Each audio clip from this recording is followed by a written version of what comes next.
दोस्तों आज हम आपको इस वीडियो के अंदर कुछ ऐसी 7 आदतों के बारे में बताने वाले हैं जो कि अमीरों के अंदर पाई जाती है और ये आदतें गरीब के अंदर नहीं पाई जाती है। तो दोस्तों आइए जानते हैं 7 habits of highly effective people. दोस्तों ये एक किताब का नाम है और इस किताब को स्टीफन कोवे ने लिखा है। दोस्तों इस किताब में स्टीफन हमें उन 7 आदतों के बारे में बताते हैं जो सक्सेसफुल लोग अपनी जिंदगी में रोज इस्तेमाल करते हैं। वो कैसे दुनिया को देखते हैं और कैसे अपनी परेशानियों को सुलझाते हैं। दोस्तों आदत ही है जो आपको बनाती है और आज हम जो कुछ भी हैं पिछले दिनों की गई आदतों की वजह से, इसलिए अपने जीवन में आदतों को सुधारना बहुत ही ज्यादा जरूरी है। दोस्तों अगर हमें जीवन में सफल बनना है तो हमें अंदर से बाहर की तरफ जाना होगा। कहने का मतलब यह है कि पहले हमें खुद को बदलना होगा, ना कि दूसरे को। दोस्तों दुनिया के अंदर 2 प्रकार के लोग होते हैं। पहला वह इंसान हमेशा जो दूसरों को जज करता रहता है, दूसरों को सही करता रहता है, दूसरों में कमियां निकालता रहता है। वहीं दूसरी तरफ वाला इंसान हमेशा खुद को सही करता है, दूसरों को जज नहीं करता, अपनी गलती के लिए दूसरों को कोसता नहीं है। दोस्तों बचपन से हमें अपने अंदर कुछ ना कुछ मानसिकता बनाई होती है, चाहे फिर वो सही हो या सही नहीं भी हो। उदाहरण के लिए मैं जब भी अपनी मम्मी से 3 रोटी मांगता हूँ तो वो हमेशा छोटा सा टुकड़ा उसमें से काट कर देती हैं। और जब मैं पूछता हूँ ऐसा क्यों किया तो माताजी बोलती हैं कि 3 रोटी देना सही नहीं होता। ऐसे ही छींकना, बिल्ली का काटना और न जाने क्या क्या लोग इन चीजों को गलत मानते हैं। एक दिन स्टीफन एक रेस्टोरेंट के अंदर बैठे हुए थे। वो काफी शांत जगह थी, सब लोग बड़े आराम से अपना अपना खाना खा रहे थे। अचानक वहाँ 2 बच्चे और उनके पिताजी अंदर आते हैं। बच्चे जैसे ही अंदर आते हैं सब जगह शोर मचाना शुरू कर देते हैं। कभी यहाँ भाग रहे हैं, कभी वहाँ भाग रहे हैं, लेकिन उनके पिता आराम से आकर एक टेबल पर सर झुकाकर बैठ जाते हैं और अपने बच्चों को कुछ नहीं बोलते हैं। ये सब देखकर स्टीफन को बहुत गुस्सा आता है और मन में सोचता है कि कैसे पिता हैं अपने बच्चों तक को नहीं संभाल सकते हैं। आराम से बैठा हुआ है और बच्चे इतना शोर मचा रहे हैं। जब बच्चे कुछ ज्यादा ही शोर मचाने लगे और सब लोगों को गुस्सा आने लगा तो आखिरकार स्टीफन ने उस आदमी से पूछ ही लिया कि भाई आपके बच्चे यहाँ वहाँ खेल रहे हैं, क्या आप अपने बच्चों को चुप तक नहीं करा सकते हो? उस आदमी ने थरथराती और धीमी आवाज में कहा, ओह हाँ, मुझे कुछ करना चाहिए। दरअसल हम अभी अस्पताल से आ रहे हैं जहाँ 1 घंटे पहले ही उनकी मम्मी का निधन हो गया है। अब मुझे समझ नहीं आ रहा है कि मैं क्या करूँ और शायद मेरे छोटे बच्चों को भी नहीं आ रहा है।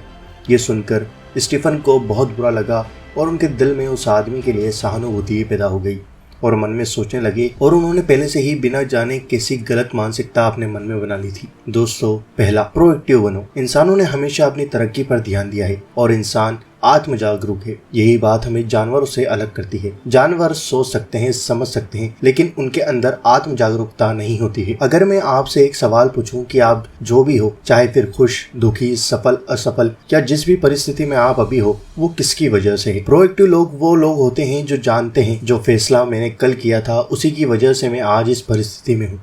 आज आप जो भी हैं आप खुद की वजह से हैं। आज आप दुखी या खुश या सफल या असफल जो भी हो खुद की वजह से हो, इसमें दूसरे की कोई गलती नहीं है। प्रोएक्टिव लोग अपनी परिस्थिति को किसी दूसरे पर नहीं थोपते हैं। वो जानते हैं अगर मैंने बीते कल में वो काम नहीं किया या किया होता तो मैं आज कुछ और ही होता। इसलिए दूसरों पर ये इल्ज़ाम लगाना छोड़ दो कि उनकी वजह से आपकी ज़िंदगी खराब हो गई है। इस दुनिया में 2 तरह के लोग होते हैं, एक होता है प्रोएक्टिव और दूसरा होता है रिएक्टिव। दोनों की भाषा और सोच में जमीन आसमान का अंतर होता है। रिएक्टिव लोग अपनी जिंदगी के लिए हमेशा दूसरों को दोष देते फिरते हैं, किसी भी गलती के लिए कभी खुद को जिम्मेदार नहीं ठहराते हैं। लेकिन वहीं प्रोएक्टिव लोग जानते हैं वो अपनी जिंदगी के लिए खुद जिम्मेदार हैं। बचपन में जो भी हमारे साथ हुआ होता है उसमें हमारी कोई गलती नहीं होती है, क्योंकि जब हम में कोई आत्म जागरूकता भी नहीं थी, हमें नहीं पता होता कि हमारे लिए क्या गलत है और क्या हमारे लिए सही है। बचपन में हम हमेशा दूसरों को दोषी ठहरा देते हैं, लेकिन बड़े होने के बाद भी हमारी आदत वैसी ही रहती है और हम हमेशा अपनी जिंदगी को दूसरों के हाथों से चलने देते हैं। दोस्तों प्रोएक्टिव लोग सर्कल ऑफ इन्फ्लुएंस को बड़ा करते रहते हैं।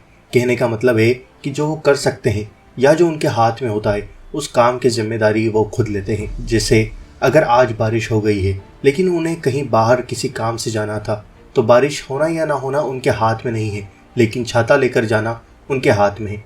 लेकिन रिएक्टिव लोग, जैसा कि हमने ऊपर देखा, हमेशा दूसरों को दोष देते हैं।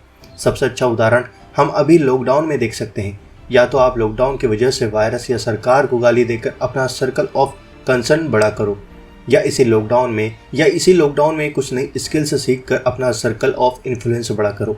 जीवन में चाहे कुछ भी परिस्थिति हो, हमेशा उससे अपने जीवन को बेहतर करने का तरीका ढूंढो।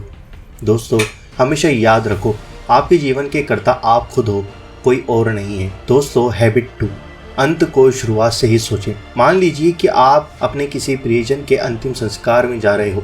वहाँ आपके परिवार वाले, आपके दोस्त और आपके मोहल्ले वाले भी मौजूद हैं। आपने अपनी गाड़ी पार्क की, फिर अंदर गए और अंदर देखा सब बहुत दुखी हैं और रो रहे हैं। आपने अपने फूल निकाले और जब आपने उस शव को देखा तो क्या पाए कि ये तो आपका ही शव है। फिर आप वहाँ बेंच पर बैठ गए और एक एक करके सब आपके बारे में बोलने लगे। पहले आपके परिवार, फिर दोस्त और फिर मोहल्ले वाले। अभी आप ये वीडियो देख रहे हो तो अपने मन में ये सोचिए कि आप अपने मरने के वक्त अपने परिवार या दोस्त या मोहल्ले वालों से अपने बारे में क्या सुनना चाहोगे। कोई भी चीज़ होने से पहले 2 बार होती है। पहली आपकी सोच में, फिर उसके बाद शारीरिक तौर पर। पहली आदत में हमने देखा कि आप अपने जीवन के खुद करता हैं और दूसरी आदत में आप अपने जीवन को बनाएंगे, लेकिन उससे भी पहले आप उसके बारे में सोचेंगे। आज आप जो भी काम कर रहे हो, चाहे कोई नौकरी हो, आपका काम हो, या आप कोई बिजनेसमैन हो, या आप कोई टीचर हो, या फिर आप कोई भी काम कर रहे हो, क्या जीवन के अंत में आप इसे काम के लिए सराहना पाना चाहते हो? तो ठीक है, अगर नहीं तो आपको आपके अंत के बारे में सोचने की ज़रूरत है। आप अपना खुद का संविधान लिखो, जिससे आप अपना सर्कल ऑफ इन्फ्लुएंस बढ़ा कर सको। लेकिन सबसे ज़रूरी ये बात है कि आपको सर्कल ऑफ इन्फ्लुएंस केंद्र किस बात पर निर्भर करता है। आपके सर्कल ऑफ इन्फ्लुएंस का केंद्र आपके पति, पत्नी, बच्चे, पैसा, दोस्त, दुश्मन, संपत्ति, परिवार आदि पर निर्भर नहीं होना चाहिए। उदाहरण के लिए मान लीजिए आपका केंद्र आपकी पत्नी है, जिसमें आपकी शक्ति, मार्गदर्शन, सुरक्षा और ज्ञान चारों चीज़ें सिर्फ पत्नी पर आश्रित हैं। तो क्या जिस दिन पत्नी का मूड अच्छा नहीं होगा तो उस दिन आप भी दुखी हो जाओगे? अरे मेरी पत्नी दुखी है इसलिए मैं भी दुखी हूँ। अगर आपकी शक्ति, मार्गदर्शन, सुरक्षा और ज्ञान आपके परिवार, दोस्त या दुश्मन या किसी और व्यक्ति पर आश्रित होंगे तो व्यक्ति आपके संविधान के नियम को भी प्रभावित करेगा। इसलिए अपने सर्कल ऑफ इन्फ्लुएंस के केंद्र में हमेशा आपके सिद्धांत को ही रखें। अगर आप अपने सिद्धांत को अपने जीवन में पहली जगह देंगे तो आप अपने परिवार, दोस्त, पति, पत्नी या किसी और व्यक्ति से भी अच्छे रिश्ते बना पाएंगे। क्योंकि लोग बदल जाते हैं लेकिन आपके सिद्धांत नहीं बदलेंगे और ना आपको धोखा देंगे। जो भी तुम्हें चाहिए वो तुम्हारे अंदर पहले से ही मौजूद है। दोस्तों, तीसरी जो हैबिट है वो है ज़रूरी काम सबसे पहले करो। ये हमने पहले भी सीखा था कि इंसान जानवर से इसलिए अलग है क्योंकि उसके पास आत्म जागरूकता है। उसको पता है उसके लिए क्या सही है और क्या गलत है। तो दोस्तों, तो अभी आप क्या कर रहे हो? आप अभी मेरी ये वीडियो देख रहे हो, उसके तुरंत बाद आप क्या करोगे? क्या वो काम करोगे जो आपके जीवन में आपको सक्सेस पाने में मदद करेगा, या फिर वो काम करोगे जो सिर्फ आपका समय बेकार करेगा? जैसा आपने अपने अंतिम संस्कार में सोचा था, वैसा इंसान बनने में जो काम आपकी मदद करेगा उस काम को सबसे पहले खत्म करो। दोस्तों, किसी भी काम को आपको करना है या नहीं करना है, तुरंत करना है या बाद में करना है। दोस्तों, इस टॉपिक को हमने 4 पार्ट में बांटा है। दोस्तों, पार्ट 1, इस भाग में वो काम आते हैं जो महत्वपूर्ण भी हैं और तुरंत भी करने हैं। जैसे दोस्तों ने गेम खेलने के लिए फ़ोन कर दिया, बाहर घूमने जाना है, अगले हफ्ते आने वाले एग्ज़ाम की तैयारी, अचानक आने वाला खतरा आदि। ये काम आपको लगते तो हैं कि यह काम बहुत ज़रूरी है, लेकिन ये असल में होते नहीं हैं। इन सारे कामों को आपको बाद में करना सीखना चाहिए। दोस्तों को नम्रता के साथ नहीं कहना आपको आना चाहिए। आपको ऐसा लगता है कि अगर दोस्तों को ना कहूँगा तो वो बुरा मान जाएंगे, लेकिन असल में ऐसा नहीं होता है, क्योंकि हमने ऊपर ही सीखा आपका केंद्र आपका सिद्धांत है, ना कि कोई व्यक्ति जो समय बर्बाद करे। उस काम को आपको ना कहना आना चाहिए। पार्ट 2, इस भाग में वो काम आते हैं जो महत्वपूर्ण तो होते हैं लेकिन तुरंत ना करने से हमको कोई नुकसान नहीं होता है, जैसे कि हमारा स्वास्थ्य, पारिवारिक रिश्ते, 1 साल बाद आने वाले एग्जाम आदि। इसलिए हम उन कामों को हमेशा बाद के लिए टालते रहते हैं और जब ये एकदम से सामने आ जाते हैं तो हमारे पास उनका समाधान करने के लिए कोई भी योजना नहीं होती है। दुनिया के जितने भी सक्सेसफुल लोग हैं वो इसी भाग को सबसे ज्यादा प्राथमिकता देते हैं और दूर की सोच रखकर आज के दिन काम करते हैं। पार्ट 3, इस भाग में वो लोग आते हैं जो महत्वहीन होते हैं लेकिन हमें आवश्यक लगते हैं। जिसे फोन बजते हैं तो दौड़ते हुए उसको उठाना और ये देखना कि किसका मैसेज आया था, मैसेज चेक करना आदि। इस काम को जितना हो सके उतना टालने की कोशिश करें, लेकिन हम इसका उल्टा करते हैं।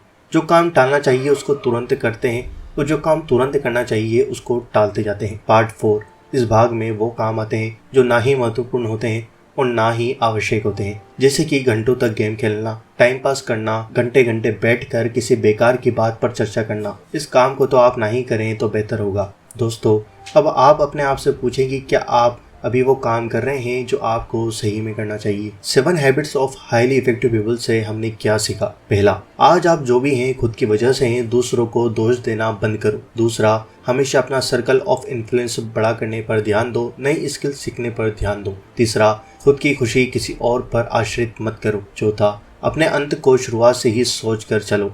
पांचवा, हर काम की योजना बनाओ।